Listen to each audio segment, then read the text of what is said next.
정조 3년 서기 젊은 정조가 1779년 3월 3년이 되었다. 창덕궁 대조전 일대는 이른 봄 기운과 함께 묘한 긴장감으로 젊은 정조가 가득했습니다. 즉위한 지 28배 젊은 군주 정조가 즉위한 지 3년이 지났지만 조정의 실질적인 권력은 한 사람의 손에 집중되어 있었습니다.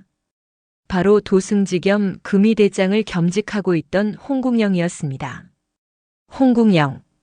이 이름만 들어도 조정의 대신들은 긴장했고 궁녀들은 고개를 숙였습니다. 그는 정조가 세손 시절부터 곁을 지켜온 측근 중의 측근이었습니다. 영조 말년 사도세자의 비극으로 얼룩진 궁궐에서 어린 세손 정조를 보필하며 목숨을 걸고 지켜낸 충신이기도 했습니다. 정조가 즉위하자 홍국영은 26의 젊은 나이로 도승지에 올랐고 왕의 최측근으로서 개혁 정치의 실무를 총괄했습니다. 정조실록에는 이 시기 홍국영에 대해 이렇게 기록하고 있습니다. 국영이 총명하고 민첩하여 상의 뜻을 잘 받들었다. 왕명의 출납을 관장하니 조정의 신하들이 모두 그의 안색을 살폈다. 실로 1인지하 만인지상의 권세였습니다.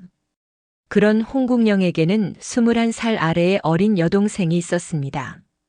정조 2년 1778년 겨울, 그녀의 나이 겨우 13살이었습니다.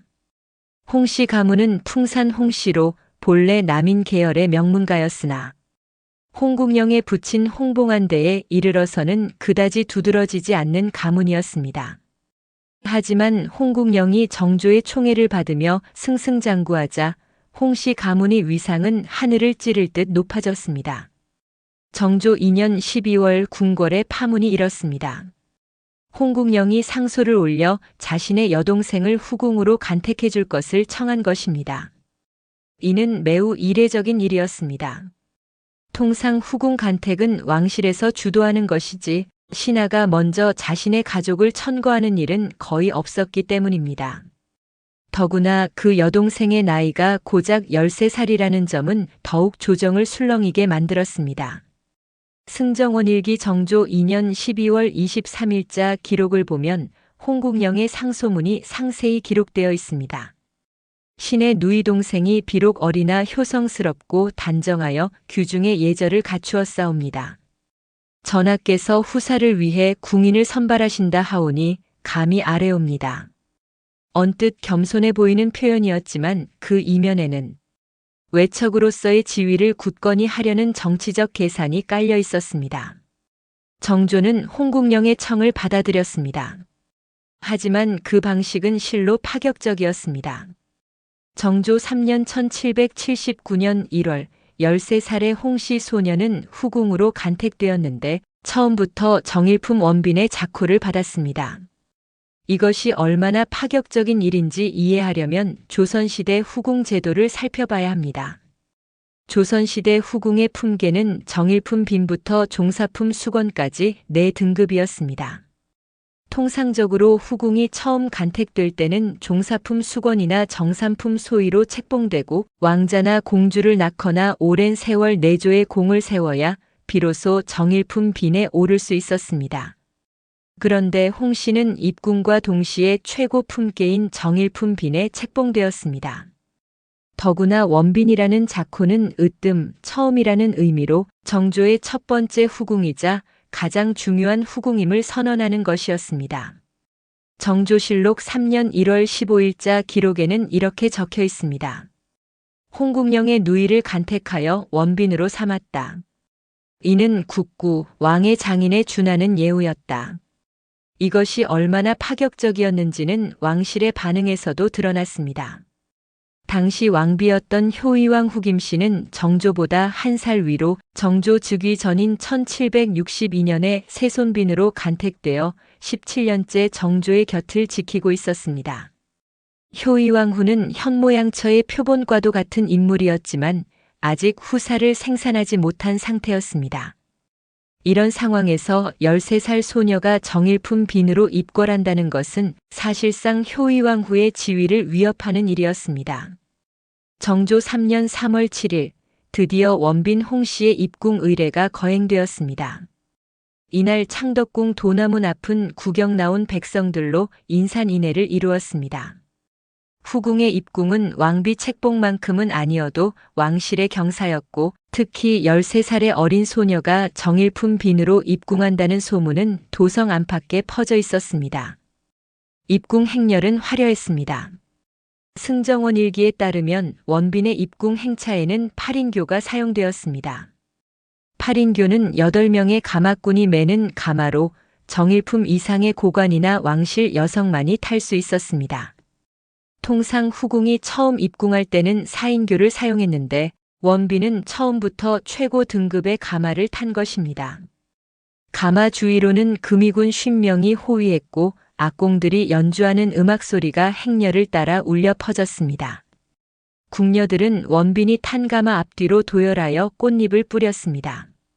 이 광경을 지켜본 한실록청 관리는 개인 문집에 이렇게 적었습니다. 마치 왕비의 입궐을 보는 듯 했다. 홍도승지의 권세가 하늘을 찌르는구나. 원빈이 대조전에 도착하자 정조가 직접 나와 맞이했습니다. 이것 또한 이례적인 일이었습니다. 통상 후궁이 입궁하면 상궁들이 안내하여 처소로 들어가고 며칠 후 왕이 행차하는 것이 관례였습니다. 하지만 정조는 직접 원빈을 맞이했고 효의왕후에게 인사드리는 자리에도 함께 동석했습니다. 효의왕후의 처소인 대조전 내전에서 원빈은 왕비에게 사배의 예를 올렸습니다. 13살 소녀는 화려한 비단옷을 입고 있었지만 그 얼굴에는 긴장과 두려움이 역력했습니다. 효의왕후는 차분하게 원빈을 일으켜 세우며 말했습니다. 어린 나이에 궁궐에 들어오느라 힘들었을 것이요. 이곳이 낯설겠지만 곧 익숙해질 것이니 걱정 말고 몸조리 잘하시오. 효의왕후의 말은 부드러웠지만 그 자리에 있던 궁녀들은 모두 알고 있었습니다. 중전의 마음이 편치 않다는 것을. 17년을 정조의 곁을 지켜온 왕비로서 갑자기 나타난 정일품 후궁은 결코 반가운 존재가 아니었습니다. 더구나 그 후궁의 오빠가 조정을 쥐락펴락하는 홍국영이라는 점은 이것이 단순한 후궁 간택이 아니라 권력의 재편이라는 것을 의미했습니다. 원빈에게 배정된 처소는 창덕궁 내 경운각이었습니다. 경운각은 대조전에서 그리 멀지 않은 곳에 위치한 전각으로 후원의 아름다운 경치를 볼 수 있는 곳이었습니다. 궁궐지에 따르면 경운각은 정면 5칸, 측면 3칸의 팔짝 지붕 건물로 내부에는 온돌방 3칸과 대청 2칸이 있었습니다. 후궁의 처소로는 상당히 큰 규모였습니다. 정조는 원빈의 처소를 꾸미는데도 각별한 신경을 썼습니다. 승정원일기 정조 3년 3월 기록을 보면 원빈의 처소에 비단 병풍, 화문석, 백자 향로, 자단목 가구 등 최고급 물품들이 들어갔음을 알 수 있습니다. 또한 원빈을 보필할 상궁 2명, 궁녀 8명, 나인 10명이 배치되었습니다. 이는 정일품 빈에게 주어지는 정식 인원이었습니다. 원빈의 처소가 마련되던 날 홍국영은 대궐 밖에서 기다리고 있었습니다. 신하로서 함부로 궁궐 내전에 들어갈 수 없었지만 여동생의 입궁을 확인하고 싶은 마음에 도나문 밖을 서성였다고 합니다. 정조가 이를 알고 특별히 홍국영을 불러 원빈이 무사히 입궁했음을 알렸다는 기록이 홍국영전에 전합니다. 원빈의 입궁 소식이 전해지자 조정은 양분되었습니다. 홍국영과 가까운 소장파 관료들은 축하의 뜻을 표했지만 노론 벽파의 원로 대신들은 불편한 심기를 감추지 못했습니다. 정조 3년 3월 10일 영의정 김상철이 정조에게 조심스럽게 간언했습니다. 전하, 후궁을 간택하시는 것은 후사를 위한 일이니 마땅하옵니다. 그러나 처음부터 정일품 빈으로 책봉하신 것은 전례가 없는 일입니다. 더구나 홍도승지의 누이라 하니 외척의 권세를 우려하는 목소리가 있사옵니다. 정조는 단호하게 대답했습니다. 홍도승지는 과인이 세손 시절부터 신임해온 충신이다. 그 공로를 생각하면 이 정도 예우는 마땅하다. 더구나 후사는 왕실의 가장 중요한 일이 아니냐. 경들은 쓸데없는 염려 말고 국정에 힘쓰라. 왕의 단호한 어조에 대신들은 더 이상 말을 잇지 못했습니다. 하지만 궁궐 안팎에서는 이미 소문이 무성했습니다. 홍도승지가 이제 외척이 되었으니 그 권세가 더욱 커질 것이다. 13살 소녀를 정일품 빈으로 삼다니 이는 중전마마를 무시하는 처사가 아니냐. 홍국영이 왕실의 외척이 되어 권력을 세습하려는 것이다. 입궁한 지 사흘째 되던 날 밤 정조는 경운각을 찾았습니다. 조선시대 관례상 후궁이 입궁하면 왕이 며칠 내로 행차하여 동침 의례를 치르는 것이 통례였습니다. 하지만 원빈은 고작 13살이었습니다. 궁녀들은 원빈을 단장시켰습니다. 비단 원삼에 어여머리를 얹고 얼굴에는 연지와 분을 발랐습니다. 하지만 화장 아래 드러난 얼굴은 여전히 어린아이의 것이었습니다. 원빈은 떨고 있었습니다. 무엇을 해야 하는지, 어떻게 행동해야 하는지 알지 못했습니다. 정조가 경운각에 들어서자 원빈은 황급히 일어나 절을 올렸습니다. 정조는 그런 원빈을 바라보며 잠시 침묵했습니다. 28배 군주와 13살의 소녀. 그 사이에는 15살이라는 큰 나이 차이가 있었습니다. 정조는 원빈을 일으켜 세우며 부드럽게 말했습니다. 어린 나이에 궁궐에 들어오느라 놀랐을 것이요. 천천히 적응하면 되니 너무 긴장하지 마시오. 그날 밤 무슨 일이 있었는지는 기록에 남아있지 않습니다. 다만 정조실록에는 원빈이 입궁하여 대전의 총애를 받았다라는 간략한 기록만 있을 뿐입니다. 하지만 훗날의 기록들을 종합하면 정조는 원빈의 어린 나이를 배려했던 것으로 보입니다. 원빈의 입궁은 단순히 한 여성이 후궁이 된 사건이 아니었습니다.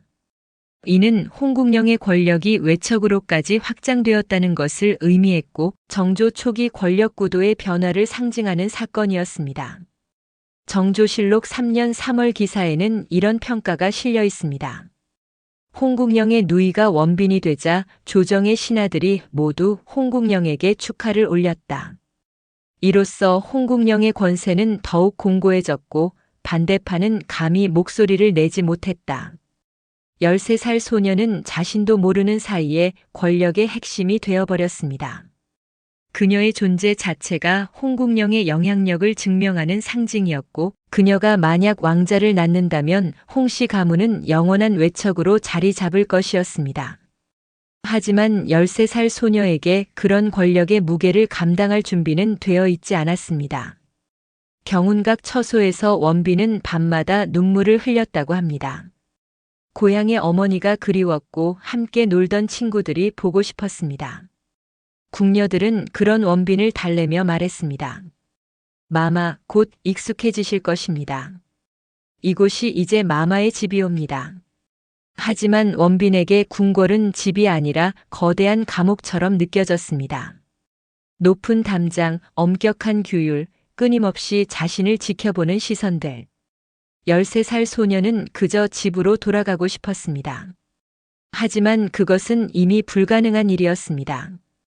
원빈 홍씨의 운명은 이미 정해진 것이었습니다. 이렇게 정조 3년 봄 조선 왕실에 전례 없는 파격으로 한 명의 후궁이 탄생했습니다. 그녀의 입궁은 화려했지만 그 화려함 뒤에는 어린 소녀의 두려움과 권력의 그림자가 짙게 드리워져 있었습니다. 정조 3년 1779년 3월 중순 원빈 홍씨가 입궁한 지 열흘이 지났습니다. 경운각의 봄은 아름다웠습니다. 처소 앞마당에는 매화가 만개했고 후원에서는 새들이 지저귀었습니다. 하지만 13살 원빈에게 그 아름다움은 전혀 위안이 되지 않았습니다. 승정원일기 정조 3년 3월 20일자 기록을 보면 원빈의 상궁 김씨가 내의원에 원빈의 식사량 감소를 보고한 내용이 나옵니다. 원빈마마께서 입궁하신 후 식사를 제대로 하지 못하시고 밤에도 잠을 설치십니다. 얼굴빛이 창백하시어 염려스럽사옵니다. 원빈을 보필하는 상궁과 궁녀들은 어린 빈을 어떻게 대해야 할지 난감해했습니다. 그녀는 분명 정일품 빈이었지만 실제로는 어린아이였습니다.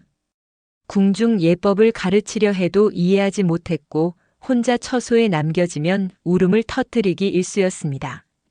상궁 김씨는 훗날 자신의 기록에 이렇게 적었습니다.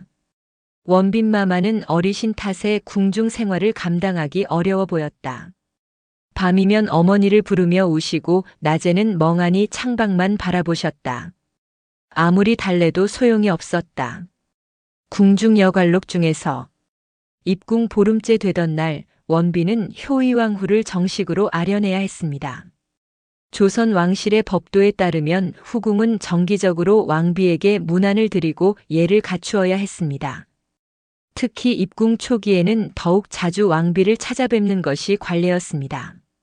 정조 3년 4월 1일 원빈은 상궁들의 인도를 받아 대조전으로 향했습니다. 효의왕후는 내전에서 원빈을 맞이했습니다. 29의 왕비는 단정하고 위엄 있는 모습으로 높은 자리에 앉아 있었습니다. 원빈은 떨리는 손으로 사배에 예를 올렸습니다. 중전마마 소빈이 문안 여쭙습니다. 효의왕후는 차분하게 답했습니다. 고개를 드시오.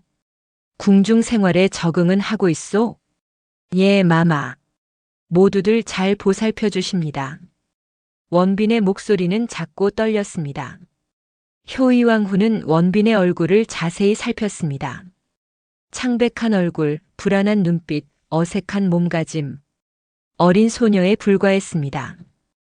효의왕후는 복잡한 감정을 느꼈습니다.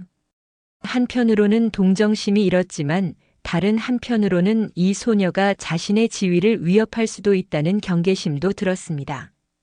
그런데 그때 예상치 못한 일이 벌어졌습니다. 원빈이 일어서면서 비틀거리더니 그만 옆에 놓인 향로를 건드린 것입니다. 청자 향로가 바닥에 떨어지며 깨지는 소리가 내전에 울려 퍼졌습니다. 순간 내전이 조용해졌습니다. 죄송합니다, 마마. 원빈은 얼굴이 새하얗게 질린 채 바닥에 엎드렸습니다. 그 향로는 세종시대부터 전해 내려오는 왕실의 귀중품이었습니다. 효의왕후는 깊은 한숨을 내쉬었습니다. 괜찮소. 일부러 그런 것이 아니니. 물러가 쉬시오. 원빈은 황급히 물러났습니다. 하지만 이 사건은 궁궐 안에 빠르게 퍼졌습니다. 원빈이 중전마마 앞에서 귀한 향로를 깨뜨렸다더라. 어린 나이에 궁중 예법도 모른다더라. 궁녀들의 수군거림이 시작되었습니다.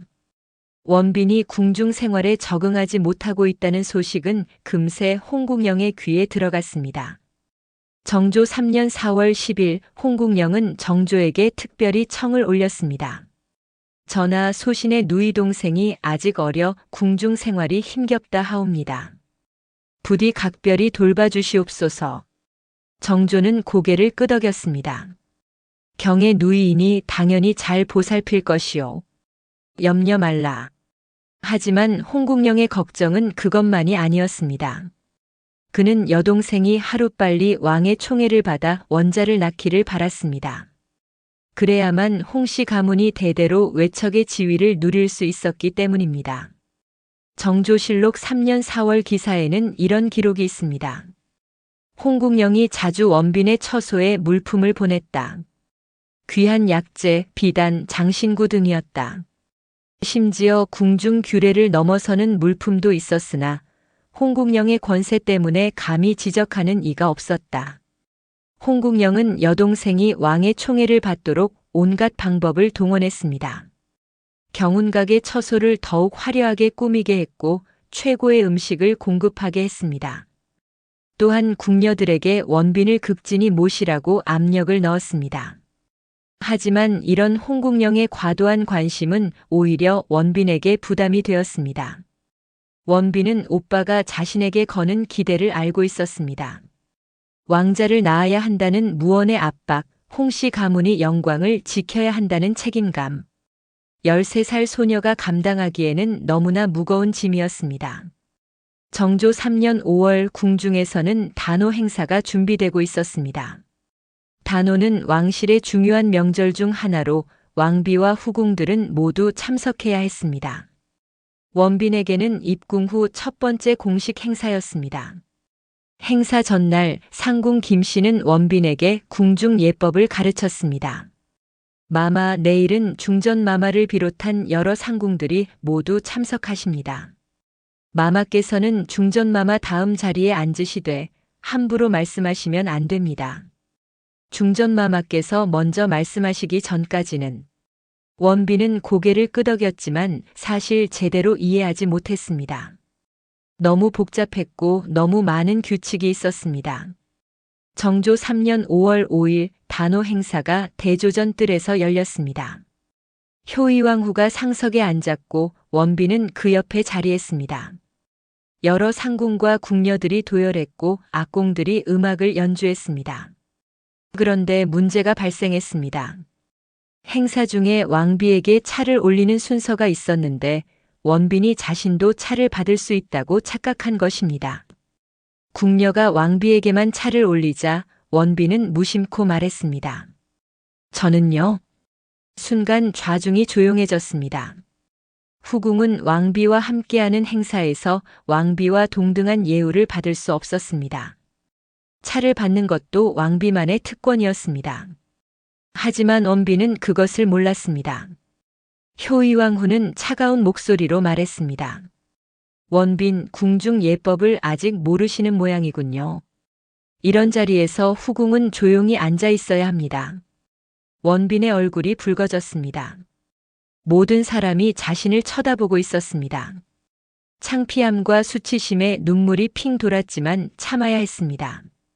궁중에서 함부로 우는 것도 예법에 어긋나는 일이었습니다. 단오 행사 이후 효의왕후와 원빈 사이의 긴장은 더욱 고조되었습니다. 승정원 일기 정조 3년 6월 기록을 보면 이런 내용이 나옵니다. 중전께서 원빈의 처소에 보내는 물품을 줄이라 명하셨다. 원빈이 궁중 예법을 제대로 지키지 않고 분수를 넘는다는 이유였다. 효의왕후는 17년간 정조의 곁을 지켜온 정실이었습니다. 세손빈 시절부터 온갖 어려움을 함께 견뎌온 동반자였습니다. 하지만 아직 후사를 생산하지 못했다는 것이 그녀의 가장 큰 아픔이었습니다. 그런 상황에서 홍국영의 여동생이 정일품 빈으로 입궁하여 자신의 영역을 침범한다고 느꼈습니다. 반면 원빈은 자신이 무엇을 잘못했는지조차 제대로 인식하지 못했습니다. 그저 궁중 생활이 힘들고 모든 사람이 자신을 미워하는 것처럼 느껴졌습니다. 특히 효의왕후는 무섭고 차가운 사람으로만 보였습니다. 정조 3년 7월 원빈은 또 다른 실수를 저질렀습니다. 정조가 경운각을 방문했을 때 원빈이 정조에게 자신의 친정 이야기를 했습니다. 어머니가 보고 싶다고 집에 가고 싶다고 울면서 말했습니다. 정조는 당황했습니다. 원빈, 이곳이 이제 그대의 집이요. 후궁은 함부로 궁을 나갈 수 없어. 하지만 전하, 소빈은 너무 외롭습니다. 아무도 소빈을 좋아하지 않습니다. 원빈은 결국 정조 앞에서 울음을 터뜨렸습니다.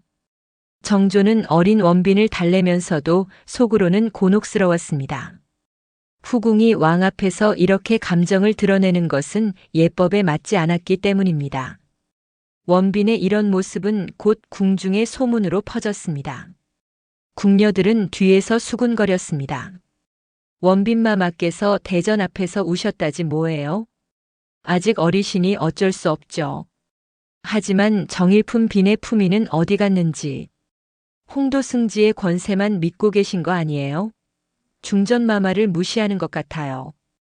궁중잡록이라는 당시 궁녀의 기록을 보면 이런 내용이 있습니다. 원빈마마는 궁중 예법을 제대로 따르지 않으셨다. 중전마마께 문안을 드릴 때도 제대로 절을 하지 않으셨고 상궁들의 말을 듣지 않으셨다. 이는 어린 나이 탓도 있었지만 홍도승지의 권세를 믿고 있다는 소문도 돌았다. 사실 원빈은 의도적으로 예법을 어긴 것이 아니었습니다. 단지 몰랐고 이해하지 못했을 뿐입니다. 하지만 궁중에서는 의도와 상관없이 행동 그 자체가 평가의 대상이었습니다. 원빈이 궁중 생활에 적응하지 못한다는 소문이 퍼지자 홍국영은 더욱 강하게 여동생을 보호하려 들었습니다. 정조 3년 8월 홍국영은 원빈의 처소에 배치된 궁녀 중 한 명을 교체하라고 요구했습니다. 그 궁녀가 원빈을 제대로 모시지 않는다는 이유였습니다. 승정원 일기 3년 8월 15일자 기록을 보면 홍국영이 내관을 통해 원빈의 처소 궁녀를 교체할 것을 청했다. 이는 궁중 내명부의 일에 외부 신하가 간섭하는 것으로 예법에 어긋나는 일이었다. 그러나 왕께서 홍국영의 청을 받아들이셨다. 이런 홍국영의 행동은 효의왕후를 더욱 분노케 했습니다. 궁중 내명부는 왕비가 관장하는 영역이었습니다. 그런데 홍국영이 도승지의 권한을 이용해 궁중 인사에 관여하는 것은 왕비의 권위를 정면으로 침해하는 행위였습니다. 정조 3년 9월 효의왕후는 정조에게 조심스럽게 말했습니다.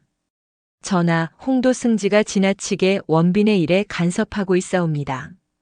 이는 궁중 법도에 어긋나는 일입니다. 정조는 난처한 표정을 지었습니다. 중전의 말도 일리가 있소.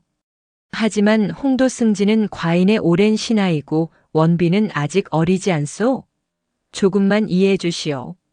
전하께서 원빈을 아끼시는 마음은 이해하옵니다. 하지만 궁중에는 법도가 있사옵니다. 신첩이 왕비로서 내명부를 다스리는데 외부 신하가 간섭한다면 어찌 질서를 유지할 수 있겠사옵니까? 효의왕후의 말은 정당했습니다. 하지만 정조는 홍국영을 너무 신임하고 있었고 어린 원빈을 보호하고 싶은 마음도 있었습니다. 결국 이 문제는 해결되지 않은 채 궁중의 긴장만 높아졌습니다. 정조 3년 가을 원빈의 상황은 더욱 악화되었습니다.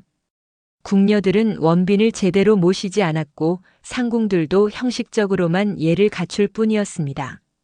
원빈은 정일품 빈이라는 높은 지위를 가지고 있었지만 실제로는 궁중에서 가장 외로운 존재가 되어가고 있었습니다. 궁중비화라는 야사 기록에는 이런 내용이 전합니다. 원빈마마는 날이 갈수록 말수가 줄어들었다. 처소에 혼자 앉아 창밖만 바라보시는 날이 많았다.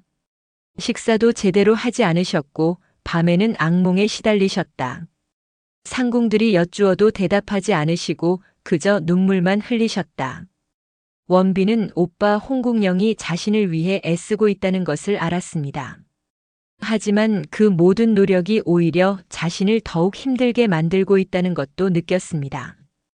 홍국영의 과도한 보호는 궁중에서 원빈을 더욱 고립시켰고 효의왕후와의 관계를 악화시켰습니다. 정조 3년 10월 원빈은 드디어 정조에게 솔직한 마음을 털어놓았습니다. 전하, 소빈은 이곳이 너무 힘듭니다. 모두가 소빈을 싫어하는 것 같습니다. 중전마마도 궁녀들도. 소빈은 무엇을 어떻게 해야 할지 모르겠습니다. 정조는 어린 원빈을 안타깝게 바라보았습니다. 그는 후사를 위해 그리고 홍국영에 대한 신임 때문에 원빈을 간택했습니다. 하지만 이 어린 소녀가 이렇게 힘들어할 줄은 예상하지 못했습니다. 원빈, 조금만 참으시오. 시간이 지나면 익숙해질 것이오. 하지만 원빈은 고개를 저었습니다. 전하, 소빈은 집에 가고 싶습니다. 그 말을 듣는 순간 정조는 깨달았습니다. 원빈은 아직 후궁이 되기에는 너무 어렸고 궁중 생활을 감당할 준비가 되어 있지 않았습니다. 하지만 이미 늦었습니다. 한번 입궁한 후궁은 다시 궁을 나갈 수 없었습니다. 원빈의 운명은 이미 정해진 것이었습니다. 정조 3년 겨울이 다가오면서 궁중의 분위기는 점점 더 차갑게 식어갔습니다. 효의왕후는 원빈을 경계했고 원빈은 그런 왕비를 두려워했습니다. 홍국영은 여동생을 보호하려 더욱 강하게 나섰고 그럴수록 궁중의 반감은 커져갔습니다. 13살 소녀는 화려한 경운각 처소에 갇혀 세상에서 가장 외로운 시간을 보내고 있었습니다. 그 누구도 진심으로 그녀를 이해하지 못했고 그녀 역시 누구도 이해할 수 없었습니다. 정일품 원빈이라는 화려한 직함 뒤에는 궁중 생활에 적응하지 못하고 깊은 고립감에 시달리는 한 명의 어린 소녀만 있을 뿐이었습니다. 정조 3년 1779년 겨울이 깊어갈 무렵 궁중의 분위기는 미묘하게 변하기 시작했습니다. 원빈이 입궁한 지 벌써 9달이 지났지만 궁중에서 가장 기다리던 소식은 들려오지 않았습니다. 바로 원빈의 임신 소식이었습니다. 조선 왕실에서 후사는 단순한 개인의 문제가 아니었습니다. 왕조의 존속, 국가의 안정, 신하들의 충성이 모두 후사에 달려 있었습니다. 특히 정조는 즉위 3년이 지났지만 아직 후사가 없었습니다. 효의왕 후도 17년을 함께했지만 아직 원자를 낳지 못한 상태였습니다. 정조실록 3년 11월 기사를 보면 대신들이 후사 문제를 거론한 내용이 나옵니다. 영의정 김상철이 아뢰기를 전하 종사의 대계는 후사에 달려 있사옵니다. 원빈께서 입궁하신 지 여러 달이 지났으니 부디 종묘 사직을 위해 힘쓰소서. 왕께서 묵묵히 고개를 끄덕이셨다. 이러한 압박은 비단 정조에게만 가해진 것이 아니었습니다. 원빈에게도 홍국영에게도 심지어 효의왕 후에게도 후사는 가장 큰 부담이었습니다. 특히 원빈은 정일품 빈으로 입궁한 만큼 원자를 낳아야 한다는 기대가 더욱 컸습니다. 정조 3년 12월 홍국영은 여동생을 은밀히 만났습니다. 후궁은 함부로 친정 식구를 만날 수 없었지만 홍국영의 권세로 특별히 허락을 받았습니다. 이날의 만남은 홍국영전에 간략히 기록되어 있습니다. 홍국영이 원빈을 만나 이르기를 아우야, 내가 원자를 낳아야 우리 가문이 영원히 번창할 것이다. 대전께서 너를 아끼시니 부디 힘을 내거라. 원빈이 고개를 숙인 채 대답이 없었다. 홍국영에게 여동생의 임신은 단순한 가족의 문제가 아니었습니다. 그것은 곧 권력의 문제였습니다. 만약 원빈이 원자를 낳는다면 홍국영은 왕실의 외척이 되고 그의 권력은 영원히 보장될 것이었습니다. 반대로 원빈이 후사를 생산하지 못한다면 원빈의 존재 의의도 홍국영의 권력 기반도 흔들릴 수 있었습니다. 정조 4년 1780년 정월 홍국영은 내의원에 특별히 명했습니다. 원빈마마께 임신에 도움이 되는 약재를 정성껏 조제하여 올리라. 승정원 일기 4년 1월 기록을 보면 내의원에서 원빈에게 보낸 약재 목록이 상세히 나옵니다. 숙지황, 당귀, 천궁, 백장약 등 보혈과 보기에 좋은 약재들이었습니다. 또한 홍국영은 원빈의 처소에 각종 보양식을 보냈습니다. 인삼, 녹용, 전복, 제비즙 등 귀한 재료로 만든 음식들이 매일 경운각으로 들어왔습니다. 궁중 음식록에는 원빈마마께 올리는 음식은 다른 후궁들보다 월등히 많고 귀했다. 이는 모두 홍도승지의 지시였다라는 기록이 있습니다. 하지만 14살이 된 원빈에게 이 모든 것은 엄청난 부담이었습니다. 오빠의 기대, 왕실의 염원, 신하들의 시선. 모든 것이 그녀의 어깨를 짓눌렀습니다.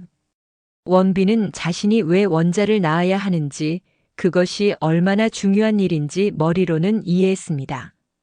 하지만 감정적으로는 감당할 수 없었습니다. 상궁 김씨는 훗날 이렇게 기록했습니다. 원빈마마께서는 날이 갈수록 초조해하셨다. 소빈은 왜 아기를 가지지 못하는 것일까요? 소빈이 부족한 것일까요? 하시며 자책하셨다. 그럴 때마다 신은 마마 아직 어리시니 때가 되면 자연스럽게 될 것입니다 라고 위로했지만 마마께서는 믿지 않으셨다. 궁중여관록 정조 4년 2월 원빈의 월경이 늦어지자 궁중이 술렁였습니다. 혹시 임신이 아닐까 하는 기대감이 퍼졌습니다. 내의원 의관들이 원빈을 진찰했지만 아직 확실하지 않다는 답변만 나왔습니다. 원빈 자신도 몸이 예전과 다르다고 느꼈습니다. 입덧 같은 증상도 있었고 유방이 팽창하는 느낌도 있었습니다. 홍국영은 이 소식을 듣고 크게 기뻐했습니다. 정조에게 보고하며 말했습니다. 전하, 원빈께서 태기가 있으신 것 같사옵니다. 이는 종사의 경사이옵니다. 정조도 반가워했습니다. 그렇다면 더욱 조심스럽게 보살펴야 할 것이요. 내의원에 명하여 원빈을 극진히 돌보도록 하라. 정조 4년 3월 원빈의 배가 조금씩 불러오기 시작했습니다. 궁녀들은 기뻐했고 홍국영은 희망에 부풀었습니다. 원빈 자신도 자신이 임신했다고 확신했습니다. 입덧도 심했고 몸도 무거웠으며 배도 불러왔습니다. 승정원일기 4년 3월 15일자 기록을 보면 원빈께서 태기가 있으심이 명확해졌다. 중전께서 친히 원빈을 문안하시고 조리를 당부하셨다라는 내용이 있습니다. 효의왕 후는 복잡한 심경이었지만 왕실의 후사는 개인의 감정보다 중요했습니다. 만약 원빈이 원자를 낳는다면 그것은 효의왕 후에게도 슬픈 일이지만 왕실에는 경사였습니다. 원빈의 처소에는 온갖 금기 사항이 생겼습니다. 큰 소리로 말하지 말 것, 갑작스러운 움직임을 하지 말 것, 찬 음식을 먹지 말 것. 태교 신기에 나오는 모든 수칙이 원빈에게 적용되었습니다. 상궁들은 밤낮으로 원빈을 지켰고 내의원 의관들은 정기적으로 맥을 짚었습니다. 정조 4년 4월 원빈의 배는 더욱 불러왔습니다. 궁중에서는 이미 원빈이 임신 4개월에 접어들었다는 소문이 돌았습니다. 홍국영은 기쁨을 감추지 못했습니다. 그는 조정회의에서도 기분 좋은 표정을 지었고 신하들은 그에게 축하의 말을 건넸습니다. 하지만 내의원의 어이들은 조심스러웠습니다. 원빈의 맥을 짚어봐도 임신맥이 명확하게 느껴지지 않았기 때문입니다. 수의 이명선은 의안에 이렇게 기록했습니다. 원빈마마의 맥상이 이상하다. 임신맥이라고 하기엔 기혈이 허약하고 정신적 긴장이 심하다. 하지만 배가 불러오고 월경이 없으니 임신이 맞는 것 같기도 하다. 정조 4년 5월 충격적인 사실이 드러났습니다. 원빈은 임신한 것이 아니었습니다. 의학 용어로 상상 임신 PSEUDOC와 ESIS 또는 가임신 폴스 프레그넌시이라 불리는 증상이었습니다. 상상 임신은 실제로 임신하지 않았지만 임신했다고 강하게 믿는 심리적 상태에서 나타나는 현상입니다. 심한 스트레스, 임신에 대한 강렬한 욕구 또는 반대로 임신에 대한 극도의 두려움이 원인이 될 수 있습니다. 이 경우 실제로 월경이 멈추고 입덧 증상이 나타나며 배가 불러오고 심지어 유방에서 젖이 나오기도 합니다. 정조 4년 5월 20일 내의원 수의 이명선이 정조에게 보고했습니다. 전하, 원빈마마께서는 임신하신 것이 아니옵니다. 배가 불러온 것은 복수이거나 기체로 보이며 월경이 없는 것은 심한 스트레스로 인한 것으로 사료되옵니다. 정조는 충격을 받았습니다. 그럴 리가. 원빈의 배가 저렇게 불러왔는데 어찌 임신이 아니란 말이오? 전하, 이는 시민성 증상이옵니다. 마음이 몸을 변화시킨 것이옵니다. 원빈마마께서 임신에 대한 압박을 너무 심하게 받으신 것으로 보입니다. 이 소식은 곧 홍국영에게 전해졌습니다. 홍국영은 믿을 수 없다는 표정으로 내의원을 찾아가 따졌습니다. 어찌된 일이오? 분명히 원빈이 임신했다고 하지 않았소? 도승지 어른, 처음에는 저희도 임신으로 판단했사옵니다. 하지만 시간이 지나도 태동이 없고 맥상도 이상하여 다시 진찰한 결과 임신이 아니었사옵니다. 홍국영은 분노했지만 어쩔 도리가 없었습니다. 의학적 사실 앞에서는 그의 권력도 무용지물이었습니다. 정조 4년 5월 25일 원빈은 자신이 임신하지 않았다는 사실을 알게 되었습니다. 상궁 김씨가 조심스럽게 말했습니다. 마마. 의관들의 말씀이 마마께서는 임신하신 것이 아니라고 하옵니다. 원빈은 멍하니 상궁을 바라보았습니다. 무슨 말씀이신가요? 소빈의 배가 이렇게 불렀는데 입덧도 있었고 모든 증상이 마마, 이는 마마의 마음이 만들어낸 것이라 하옵니다. 임신에 대한 강한 욕구가 몸을 변화시킨 것이라. 원빈은 그 자리에 주저앉았습니다. 그녀를 감싸던 모든 희망이 한순간에 무너졌습니다. 지난 몇 달 동안 그녀는 자신이 임신했다고 믿었고 그것이 유일한 희망이었습니다. 원자를 낳으면 오빠가 기뻐할 것이고 왕실에서 인정받을 것이고 효의왕후도 자신을 다르게 볼 것이라고 믿었습니다. 하지만 그 모든 것이 환상이었습니다. 원빈은 소리 없이 울었습니다. 수치심, 절망감, 자괴감이 그녀를 덮쳤습니다. 나는 임신도 제대로 못하는 쓸모없는 사람이구나. 오빠를 실망시켰구나. 왕실에 아무 도움도 되지 못하는구나. 궁중여관록에는 이날의 상황이 이렇게 기록되어 있습니다. 원빈마마께서 하루 종일 우시며 아무것도 드시지 않으셨다. 소비는 죽고 싶습니다. 소비는 왜 이렇게 쓸모없는 사람인가요? 라고 반복하여 말씀하셨다. 신들이 위로하려 했으나 마마께서는 아무 말씀도 듣지 않으셨다. 정조 4년 6월 1일 궁중에서는 충격적인 일이 벌어졌습니다. 원빈이 효의왕후 앞에서 석고대죄를 한 것입니다.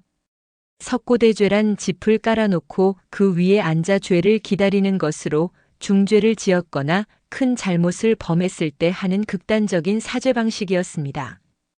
원빈은 대조전뜰에 짚을 깔고 앉았습니다. 맨발의 소복 차림이었습니다. 그녀는 떨리는 목소리로 말했습니다. 중전마마 소빈이 큰 죄를 지었사옵니다. 임신했다 속이고 궁중을 소란케 하였으니 이 죄만 번 죽어도 마땅하옵니다. 효의왕후는 복잡한 표정으로 원빈을 내려다보았습니다. 한편으로는 원빈이 불쌍했습니다. 14살의 어린 소녀가 감당하기에는 너무 큰 부담이었습니다. 하지만 다른 한편으로는 원빈의 상상 임신이 궁중을 혼란에 빠뜨린 것도 사실이었습니다. 원빈 일어나시오. 그대가 일부러 그런 것은 아니지 않소? 하오나 마마 소빈이 너무나 부끄럽고 수치스럽사옵니다. 소빈은 왕실에 도움이 되지 못하는 쓸모없는 사람이옵니다. 원빈은 또다시 울음을 터뜨렸습니다. 효의왕후는 한숨을 쉬었습니다. 사실 효의왕후도 17년간 후사를 낳지 못한 아픔이 있었습니다. 원빈의 고통을 누구보다 이해할 수 있었습니다. 원빈, 임신은 하늘의 뜻이요. 그대가 자책할 일이 아니오. 이제 일어나 처소로 돌아가 몸조리하시오. 하지만 원빈은 일어나지 않았습니다. 그녀는 몇 시간 동안 그 자리에 앉아 있었고 결국 기력을 잃고 쓰러졌습니다. 궁녀들이 황급히 원빈을 들어 경운각으로 옮겼습니다. 정조 4년 6월 이후 원빈의 건강은 급격히 악화되었습니다. 상상 임신의 충격, 석고대죄의 수치심, 자신에 대한 깊은 실망감이 그녀의 몸과 마음을 갉아먹었습니다. 내위원의 기록을 보면 원빈마마께서 음식을 거의 드시지 않으신다. 하루에 죽 한 그릇도 제대로 드시지 못하시고 물만 조금 드실 뿐이다. 얼굴은 창백하고 손발은 차갑다. 맥은 쇠약하여 기혈이 극도로 허한 상태이다. 정조는 크게 걱정하여 여러 차례 원빈을 찾아갔습니다. 하지만 원빈은 정조를 보고도 반응이 없었습니다. 그저 천장만 바라볼 뿐이었습니다. 원빈 과인이요. 몸조리를 잘 해야 하지 않소? 원빈은 고개를 약하게 저었습니다. 전하, 소비는 죽고 싶사옵니다. 소비는 전하께도 오라버니께도 왕실께도 아무 도움이 되지 못했사옵니다. 그런 말 말아요. 그대는 아직 어리고 앞으로 기회가 많소. 하지만 원빈은 더 이상 듣지 않았습니다. 그녀는 깊은 우울증에 빠져 있었고 삶의 의지를 잃어가고 있었습니다. 홍국영도 여동생을 만나러 왔지만 상황은 나아지지 않았습니다. 오히려 원빈은 오빠를 보자 더욱 괴로워했습니다. 오라버니. 소빈이 오라버니를 실망시켰습니다. 용서하소서. 홍국영은 처음으로 자신의 잘못을 깨달았습니다. 여동생에게 너무 많은 것을 기대했고 너무 큰 부담을 지웠습니다. 14살의 어린 소녀에게 왕실의 후사를, 가문의 영광을, 권력의 유지를 모두 떠맡긴 것입니다. 정조 4년 7월 원빈의 병세는 위중해졌습니다. 고열이 나고 기침이 심했으며 음식은 전혀 넘기지 못했습니다. 내의원에서는 온갖 약을 썼지만 효과가 없었습니다. 의관들은 고개를 저었습니다. 마마의 병은 몸의 병이 아니라 마음의 병이옵니다. 의학으로는 고칠 수 없사옵니다. 궁중은 초상집 같은 분위기에 휩싸였습니다. 정조는 매일 원빈의 처소를 찾았고 홍국영은 하루에도 몇 번씩 원빈의 상태를 물었습니다. 효의왕후도 원빈을 위해 기도를 올렸습니다. 하지만 원빈은 점점 더 쇠약해져 갔습니다. 상상 임신의 충격이 그녀의 어린 몸과 마음을 완전히 무너뜨린 것입니다. 14살 소녀는 이제 삶과 죽음의 경계를 오가고 있었습니다. 후사에 대한 집착, 그 무거운 짐이 결국 그녀를 죽음으로 내몰고 있었습니다. 정조 4년 1780년 7월 한여름의 무더위가 궁궐을 뒤덮었습니다. 하지만 경운각 원빈의 처소는 죽음의 그림자로 차갑게 식어 있었습니다. 원빈 홍씨는 이제 거의 말을 하지 못했고 눈도 제대로 뜨지 못했습니다. 14살 소녀의 몸은 앙상하게 말라 있었고 숨소리마저 가늘었습니다. 승정원 일기 4년 7월 3일자 기록을 보면 원빈마마의 병환이 극도로 위중하다. 내의원에서 온갖 약을 썼으나 효험이 없다. 대전께서 매일 문안하시며 근심하신다라는 내용이 있습니다. 내의원 수의 이명선은 더 이상 희망이 없다고 판단했습니다. 그는 조심스럽게 정조에게 보고했습니다. 전하, 원빈마마의 병은 이미 약으로 고칠 수 있는 단계를 넘어섰사옵니다. 마음의 병이 몸을 갉아먹어 오장육부가 모두 쇠약해졌사옵니다. 신으로서는 더 이상 할 수 있는 것이 없사옵니다. 정조는 깊은 한숨을 내쉬었습니다. 그렇다면 원빈은 곧 세상을 떠나게 되는 것이오? 안타깝게도 그러할 것으로 보입니다, 전하. 정조는 즉시 경운각으로 향했습니다. 원빈의 방은 어두웠습니다. 한여름인데도 이불을 여러 겹 덮고 있는 원빈의 모습이 침상 위에 보였습니다.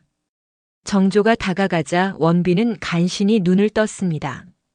전하, 목소리는 모기 소리만큼이나 작았습니다. 정조는 원빈의 손을 잡았습니다. 손은 얼음장처럼 차가웠습니다. 원빈 과인이요. 힘을 내시오. 반드시 나을 것이오. 원빈은 고개를 약하게 저었습니다. 전하, 소비는 이제 고향으로 돌아가고 싶사옵니다. 어머니를 보고 싶사옵니다. 정조의 눈에 눈물이 맺혔습니다. 29의 군주는 이 순간 한 명의 어린 소녀를 구하지 못하는 자신의 무력함을 절감했습니다. 그는 원빈의 손을 꽉 쥐며 말했습니다. 원빈, 과인이 미안하오. 그대가 너무 어린 나이에 궁에 들어와 이런 고통을 겪게 하였으니. 하지만 원빈은 이미 대답할 힘이 없었습니다. 그녀는 눈을 감았고 가는 숨만 내쉬었습니다. 정조 4년 7월 10일 홍국영은 특별히 허락을 받아 여동생을 만나러 왔습니다. 조정 최고의 권력자였던 홍국영도 죽어가는 여동생 앞에서는 그저 무력한 오빠일 뿐이었습니다. 막내야, 내가 왔다. 홍국영의 목소리는 떨렸습니다. 원빈은 오빠의 목소리를 듣고 간신히 눈을 떴습니다. 입술을 움직이려 했지만 소리가 나오지 않았습니다. 막내야, 조금만 힘내라. 내가 전국의 명의를 다 불러올 테니 조금만 버텨라. 하지만 원빈은 고개를 저었습니다. 그녀는 간신히 손을 들어 오빠의 손을 잡았습니다. 그리고 눈물을 흘렸습니다. 말은 하지 못했지만 그 눈빛은 많은 것을 말하고 있었습니다. 오라버니, 저는 이제 편히 쉬고 싶어요. 더 이상 아프고 싶지 않아요. 홍국영은 여동생의 손을 잡고 소리 없이 울었습니다. 조정의 대신들 앞에서는 결코 보이지 않던 눈물이었습니다. 그는 자신의 잘못을 뼈저리게 깨달았습니다. 권력욕에 눈이 멀어 13살 여동생을 궁궐로 보냈고 그녀에게 감당할 수 없는 짐을 지웠습니다. 후사를 낳으라는 압박, 가문을 빛내라는 기대, 외척으로서의 책임. 모든 것이 어린 소녀를 죽음으로 내몬 것입니다. 홍국영전에는 이날의 상황이 이렇게 기록되어 있습니다. 홍국영이 원빈의 처소에서 나와 통곡하였다. 내가 막내를 죽였다. 내 욕심이 막내를 죽인 것이다라고 반복하며 가슴을 쳤다. 그의 모습은 조정의 실세가 아니라 여동생을 잃어가는 한 명의 오빠였다. 정조 4년 7월 15일 효의왕후가 원빈의 처소를 찾았습니다. 왕비가 병든 후궁을 직접 방문하는 것은 매우 이례적인 일이었습니다. 하지만 효의왕후는 원빈이 곧 세상을 떠날 것이라는 것을 알았고 마지막으로 그녀를 보고 싶었습니다. 효의왕후가 들어서자 상궁들이 황급히 절을 올렸습니다. 효의왕후는 침상 가까이 다가가 원빈을 내려다보았습니다. 한때는 자신의 지위를 위협하는 존재로 여겼던 소녀가 이제는 죽음을 앞둔 가련한 아이로만 보였습니다. 원빈. 효의왕후가 부르자 원빈이 간신히 눈을 떴습니다. 원빈은 왕비를 보고 놀란 듯 했습니다. 침상에서 일어나려 했지만 몸을 가눌 수 없었습니다. 일어나지 마시오. 그냥 누워 있으시오. 효의왕후는 원빈의 이불을 바르게 덮어주며 말했습니다. 원빈, 내가 그대에게 너무 차갑게 대했던 것 같소. 용서하시오. 원빈의 눈에서 눈물이 흘러내렸습니다. 그녀는 입술을 떨며 간신히 말했습니다. 마마. 소빈이. 소빈이 죄가 많습니다. 용서해. 주소서. 아니오, 원빈. 그대는 잘못이 없소. 그대는 너무 어린 나이에 너무 큰 짐을 지게 되었을 뿐이요. 효의왕후는 원빈의 손을 잡았습니다. 29의 왕비와 14살의 후궁. 두 여인은 이 순간 권력과 지위를 떠나 같은 여성으로서 서로를 이해했습니다. 효의왕후도 17년간 후사를 낳지 못한 아픔이 있었고 원빈은 그 아픔을 더 짧고 강렬하게 겪었습니다. 원빈, 편히 가시오. 모든 고통에서 벗어나시오. 효의왕후의 말은 축복이자 허락이었습니다. 원빈은 희미하게 미소를 지었습니다. 그것은 입궁 이후 처음으로 짓는 진심 어린 미소였습니다. 궁중 여관록에는 이 장면이 이렇게 기록되어 있습니다. 중전마마께서 원빈마마의 손을 잡고 한참을 앉아 계셨다. 두 분 모두 눈물을 흘리셨다. 그 광경을 본 신들도 모두 눈물을 참을 수 없었다. 궁중의 법도와 위계를 넘어선 여인과 여인의 마음이 통하는 순간이었다. 정조 4년 7월 20일 새벽녘. 경운각에 긴급한 움직임이 있었습니다. 원빈의 상태가 급격히 악화된 것입니다. 상궁 김씨가 황급히 대전에 보고했고 정조는 옷도 제대로 갖춰 입지 못한 채 경운각으로 달려갔습니다. 원빈의 방에는 촛불이 켜져 있었고 내의원 의관들이 모여 있었습니다. 하지만 그들은 이미 포기한 표정이었습니다. 정조가 침상 가까이 다가가자 원빈이 마지막 힘을 다해 눈을 떴습니다. 전하. 원빈 과인이요. 여기 있소. 정조는 원빈의 손을 잡았습니다. 원빈은 정조를 바라보며 희미하게 미소 지었습니다. 그리고 힘겹게 말했습니다. 전하. 감사합니다. 소빈을 아껴주셔서. 소빈은 행복했습니다. 그것은 거짓말이었습니다.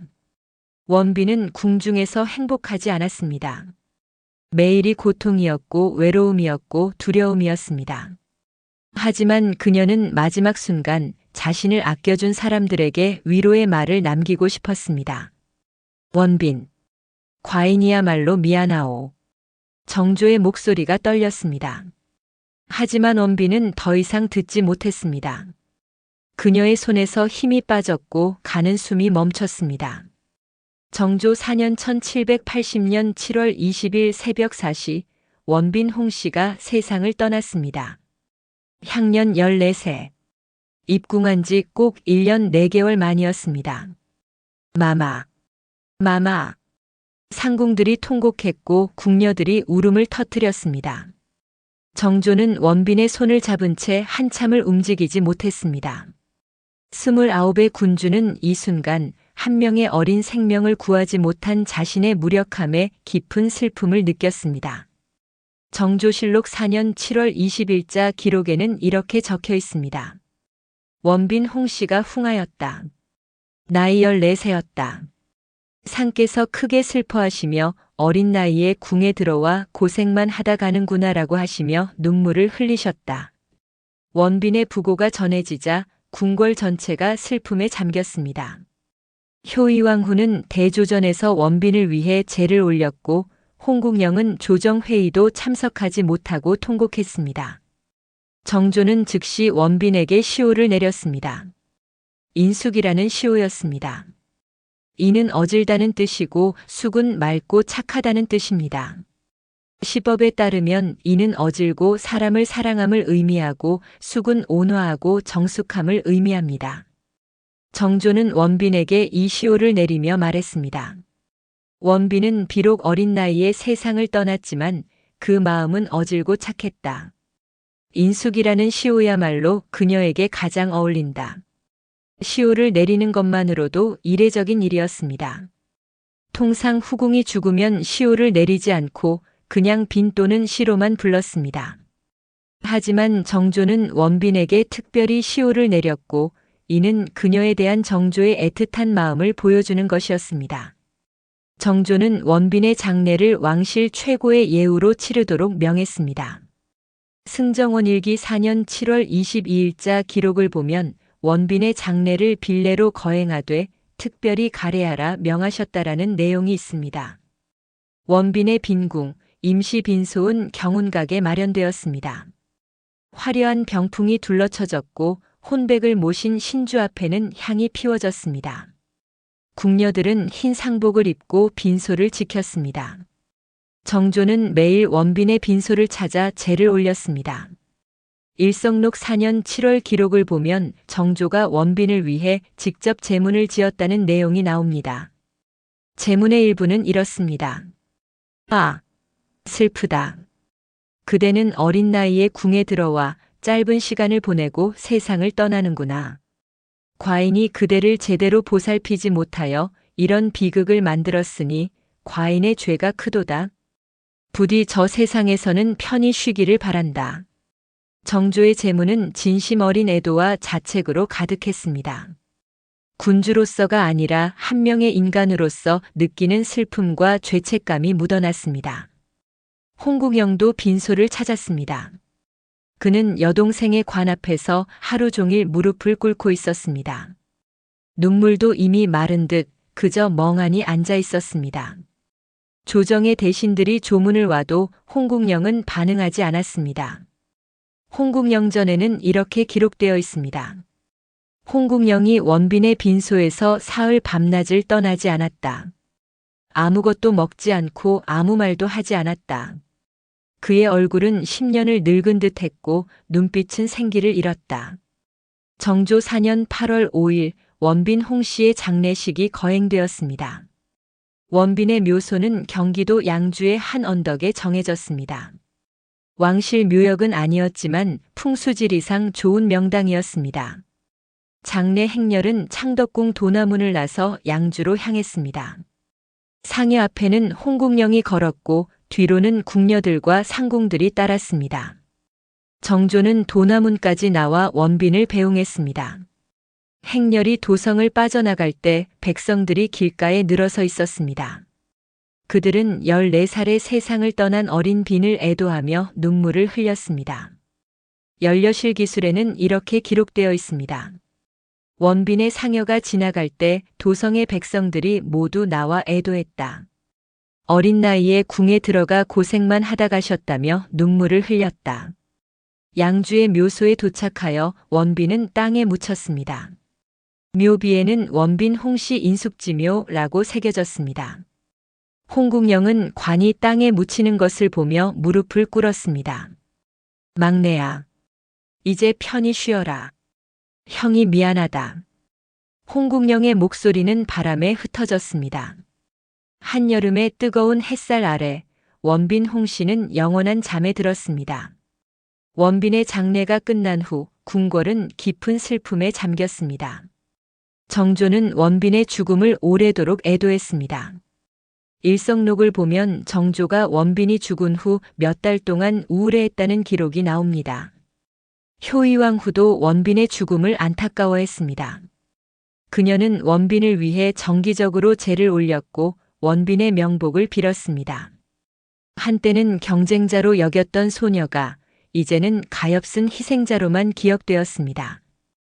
홍국영은 원빈의 죽음 이후 크게 변했습니다.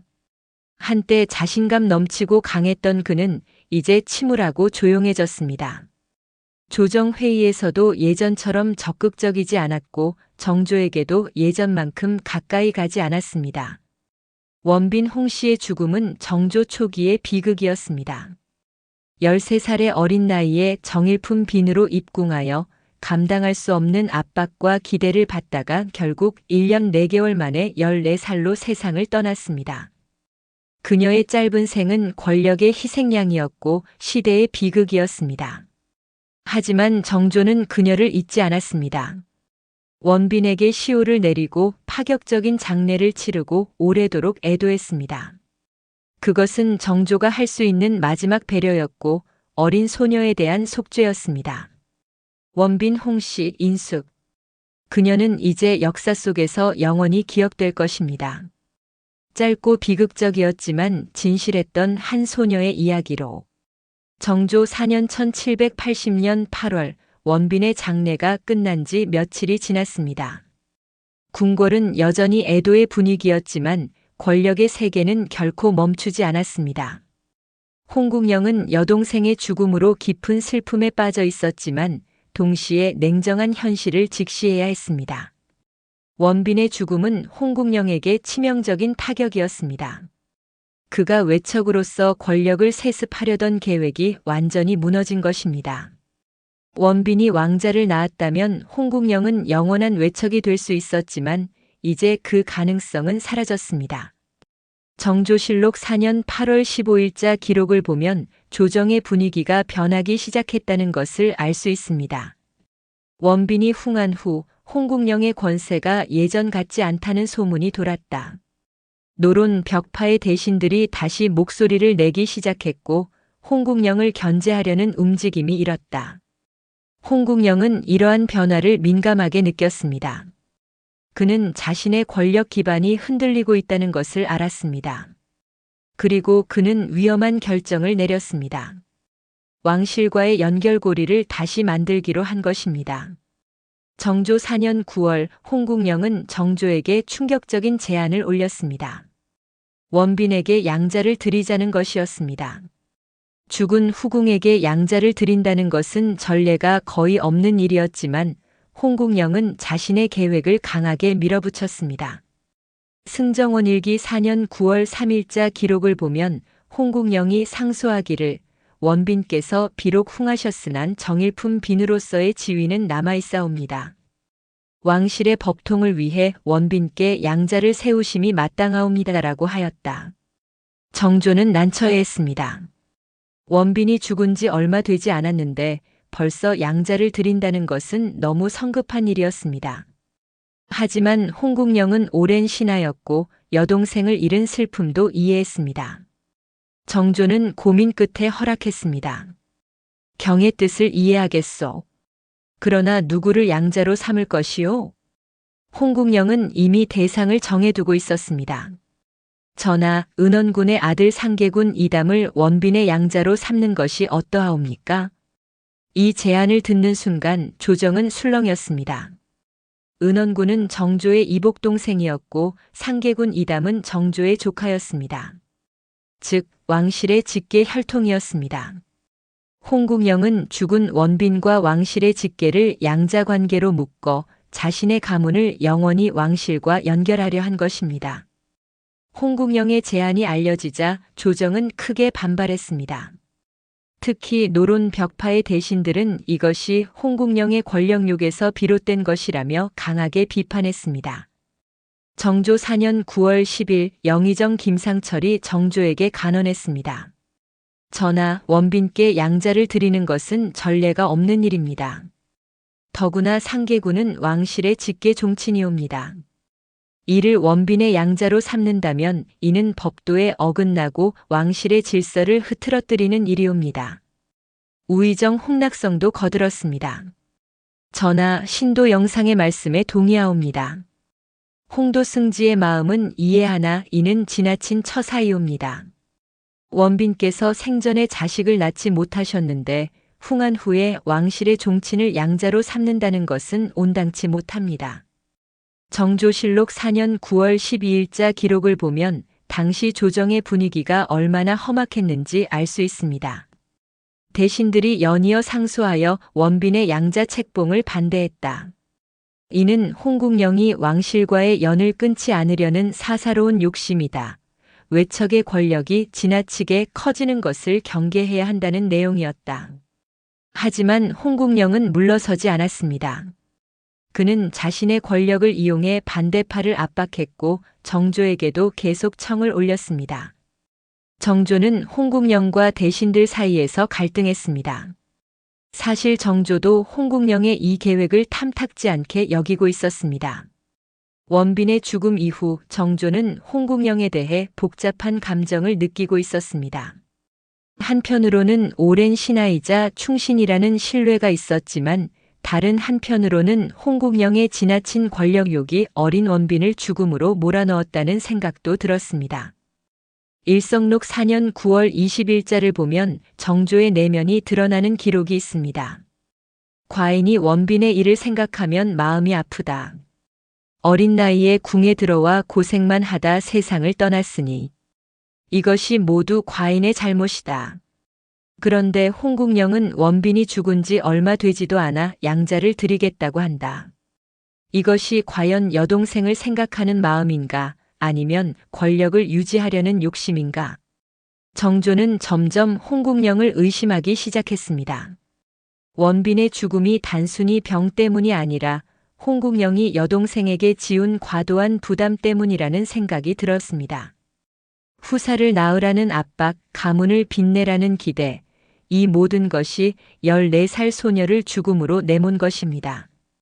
정조 4년 10월 홍국영은 결국 자신의 뜻을 관철시켰습니다. 정조는 대신들의 반대에도 불구하고 상계군 이담을 원빈의 양자로 삼는 것을 허락했습니다. 하지만 이 결정은 정조가 홍국영을 신뢰해서가 아니라 오히려 홍국영을 시험하기 위한 것이었습니다. 승정원일기 4년 10월 5일자 기록을 보면 상께서 명하시기를 상계군 이담을 원빈의 양자로 삼는다. 그러나 이는 특별한 은전이니 앞으로 전례로 삼지 말라고 하셨다. 상계군 이담은 당시 10살이었습니다. 양자 책봉식이 원빈의 묘소에서 거행되었습니다. 홍국영은 직접 양주의 묘소로 가서 여동생에게 양자가 생겼다고 고했습니다. 막내야, 내게 아들이 생겼다.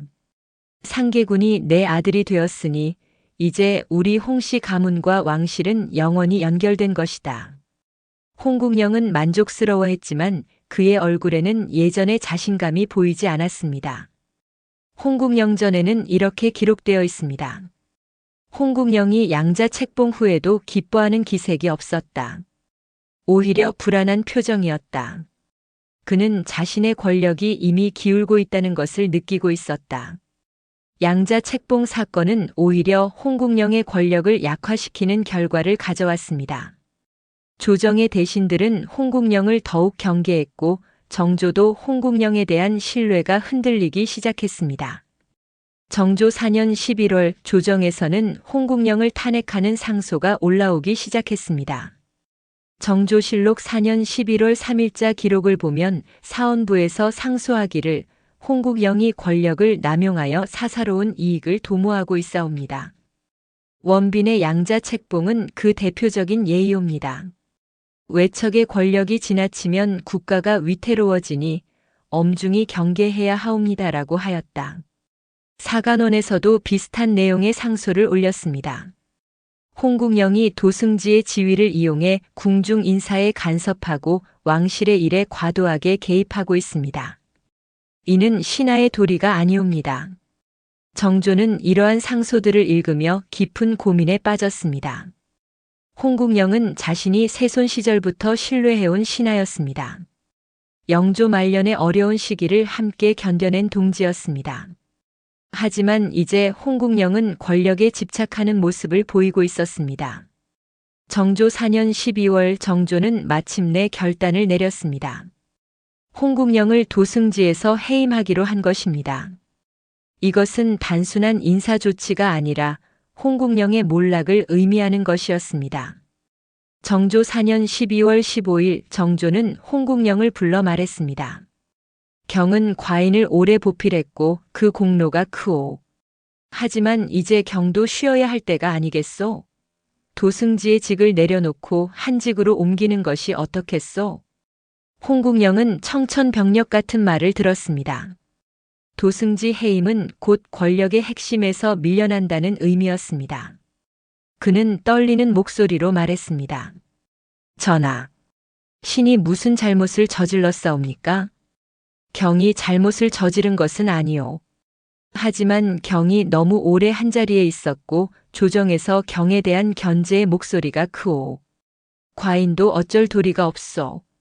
정조의 말은 부드러웠지만 그 속에는 단호함이 담겨 있었습니다. 홍국영은 무릎을 꿇었습니다. 전하, 신은 전하를 위해 일생을 바쳤사옵니다. 세손 시절부터 전하를 보필했고 목숨을 걸고 지켰사옵니다. 그런데 이제 신을 버리시는 것이옵니까? 경을 버리는 것이 아니오. 다만 경이 잠시 쉬는 것뿐이오. 하지만 홍국영은 알고 있었습니다. 이것이 끝이라는 것을. 도승지에서 해임되면 권력의 중심에서 완전히 밀려나는 것이라는 것을. 정조실록 4년 12월 15일자 기록에는 이렇게 적혀 있습니다. 홍국영을 도승지에서 해임하고 한성부 판윤으로 삼았다. 이는 사실상 좌천이었다. 홍국영이 눈물을 흘리며 대궐을 나왔다. 하지만 정조는 여기서 멈추지 않았습니다. 홍국영의 해임 이후에도 그에 대한 탄핵이 계속되었고 정조 5년 1781년 3월 마침내 결정적인 사건이 터졌습니다. 홍국영이 자신의 집에 무기를 저장하고 사병을 양성했다는 고발이 들어온 것입니다. 이것이 사실인지는 확실하지 않았지만 정조는 이를 빌미로 홍국영을 완전히 제거하기로 결심했습니다. 정조 5년 3월 20일 정조는 홍국영을 강원도 영월로 유배 보냈습니다. 승정원일기 5년 3월 20일자 기록을 보면 홍국영을 영월로 위리안치하라 명하셨다. 홍국영이 사사로이 무기를 저장하고 권력을 남용했다는 이유였다. 위리안치는 유배지에 가시나무 울타리를 치고 그 안에 가두는 극형이었습니다. 일생을 정조를 위해 바친 홍국영에게는 너무나 가혹한 처벌이었습니다. 홍국영은 영월로 가는 길에서 여동생의 묘소를 들렀습니다. 양주의 묘소 앞에서 그는 오래도록 무릎을 꿇고 있었습니다. 막내야, 형이 결국 이 지경이 되었구나. 내가 살아있었다면, 내가 왕자를 낳았다면 이런 일은 없었을 텐데. 홍국영은 통곡했습니다. 그의 권력욕이 여동생을 죽였고 결국 자신도 몰락시켰습니다. 홍국영전에는 이 장면이 이렇게 기록되어 있습니다. 홍국영이 원빈의 묘소에서 하루 종일 울었다. 모든 것이 내 욕심 때문이었다. 내가 막내를 죽였고 나 자신도 망쳤다라고 반복하며 가슴을 쳤다. 홍국영은 영월에서 유배 생활을 시작했습니다. 한때 조정을 주무르던 권력자는 이제 초라한 유배인이 되었습니다. 가시나무 울타리 안의 작은 방에서 그는 과거를 회상했습니다. 정조를 만난 날 세손을 보필하며 보낸 세월, 정조가 즉위하던 날의 감격, 여동생을 후궁으로 들이던 날의 기쁨, 그리고 여동생이 죽던 날의 절망. 모든 것이 주마등처럼 스쳐 지나갔습니다.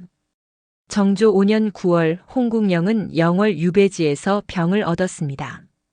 정조실록 5년 9월 기록을 보면 홍국영이 영월에서 병들었다는 보고가 올라왔다. 상께서 의관을 보내 치료하게 하셨으나 홍국영은 약을 거부했다. 홍국영은 삶의 의지를 잃었습니다. 여동생도 죽었고 권력도 잃었고 왕의 신임도 사라졌습니다. 그에게는 더 이상 살아야 할 이유가 없었습니다.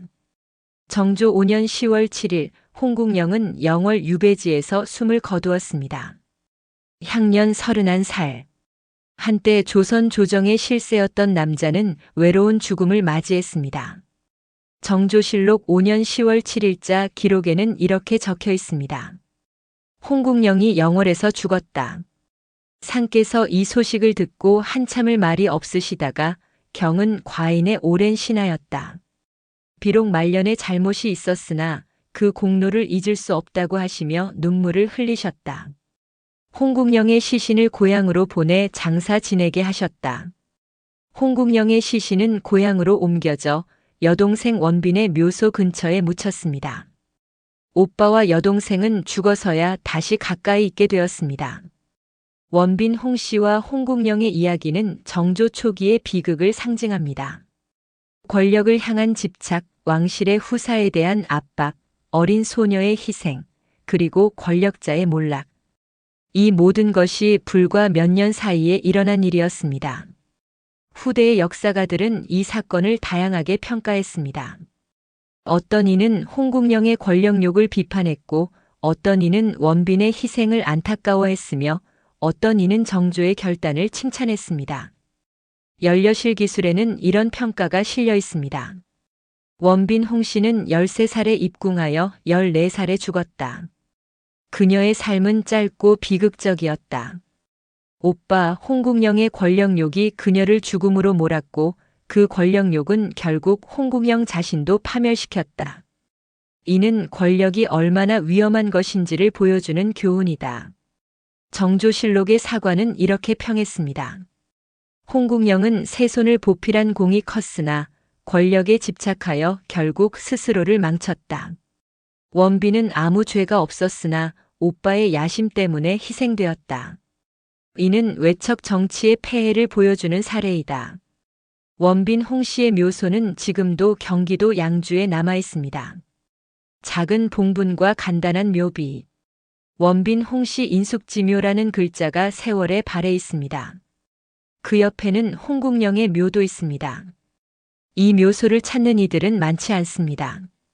하지만 가끔 역사를 공부하는 학생들이나 조선시대에 관심 있는 사람들이 찾아와 참배합니다. 그들은 이 작은 묘소 앞에서 생각합니다. 권력이란 무엇인가, 야심이란 무엇인가, 그리고 희생이란 무엇인가. 정조는 원빈의 죽음 이후 후궁 간택에 매우 신중했습니다. 다시는 어린 나이의 소녀를 후궁으로 들이지 않았고 후사 문제에 대해서도 조급하게 서두르지 않았습니다. 원빈의 비극이 정조에게 큰 교훈을 준 것입니다. 효의왕후는 평생 원빈을 기억했습니다.